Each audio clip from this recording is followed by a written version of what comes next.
14e et dernière étape, la Chaux-de-Fonds Genève, par le parcours numéro 7. La carte, à travers le Jura, étape difficile. La Tour Jeanneret à la Thio est le parcours bucolique par le chemin numéro 22, plutôt escarpé, mais une belle forêt est la récompense de cet effort.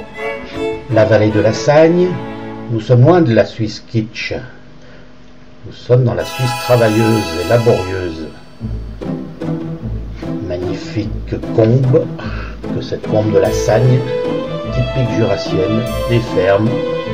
Les meumeux hésitent à se rendre dans les champs pour motiver les gonzesses un matin.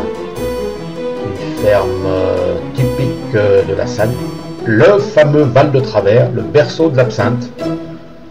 Une descente, profitons-en, elles ne seront pas si nombreuses que ça en ce jour. L'hôtel de l'Ours, où j'aurais pu dormir à travers, le long d'un petit canal en direction de Fleurier, balade bucolique.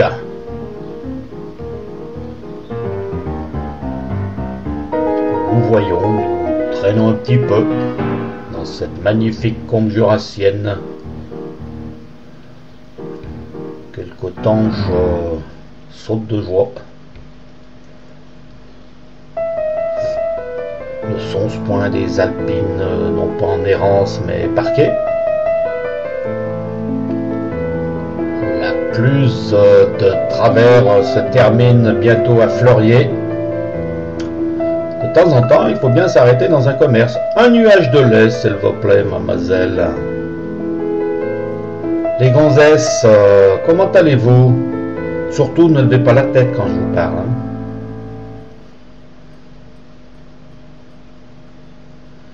La société de consommation. En effet, nous sommes en plein dans la société de consommation. Fini la cure de jouvence. À présent, il faut bien passer la Cluse par une magnifique bosse en direction de Sainte-Croix. 8 km à 5-6%, mais chargé, c'est assez dur. Adieu le pays de Neuchâtel. Après le canton des Vaches, le canton des Vaux. Il fait une chaleur à crever. Il faut marquer une petite pause. Ouf! Le col de... j'ai oublié le nom, avant Sainte-Croix. Sainte-Croix, je comprends rien au balisage et je me retrouve sur le parcours numéro 3, VTT. Alors, chargé comme une mule à VTT. Le chemin est, ma foi, roulant. Magnifique forêt. Au-dessus de Sainte-Croix. La récompense, un beau travellinge sur Sainte-Croix.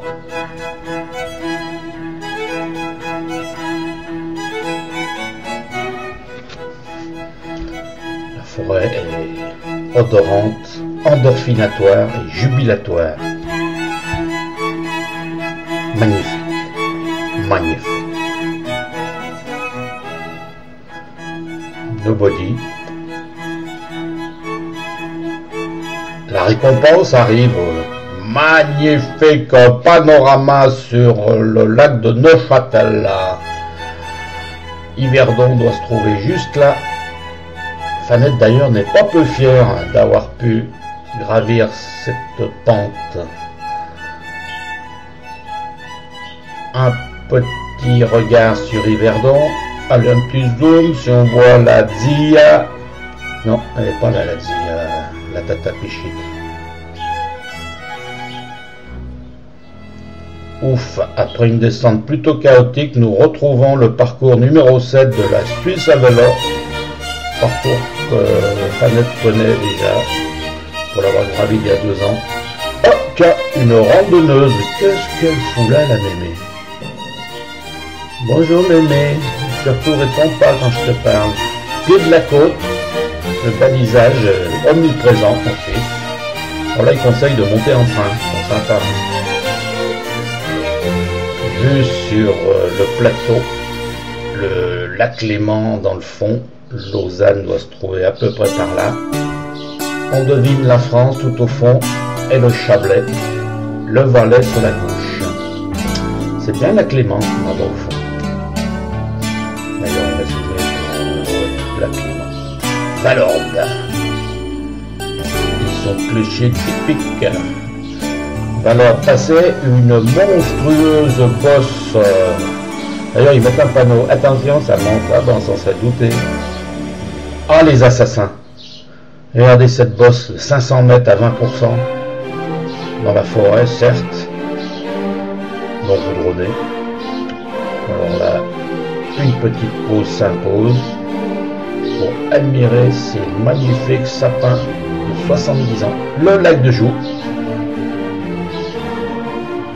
apporte un peu de fraîcheur. Dis donc, Hippolyte, t'en penses quoi du gouvernement actuel? Hein? Dis-moi.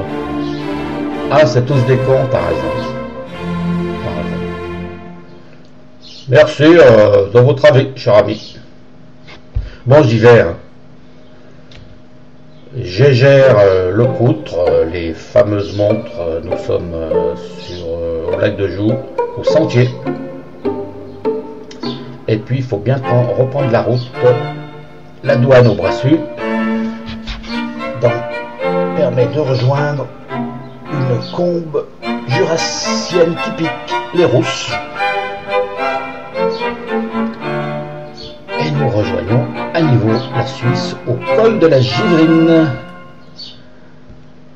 Le lac Léman apparaît à Saint-Sergue, ainsi que le Mont Blanc dans le fond. Un petit zoom permet de vérifier qu'il s'agit bien du Monte Bianco. Merci Jean-Michel. Et la pédalée va reprendre dans ce canton de Vaud entre lac et pied du Jura. La nuit commence à tomber doucement. Voilà quelques villages vaudois où on n'habite que des prolétaires. Genre Schumacher, et tout est calme. Et nous allons rejoindre Genève vers 10h du soir. À vous les studios.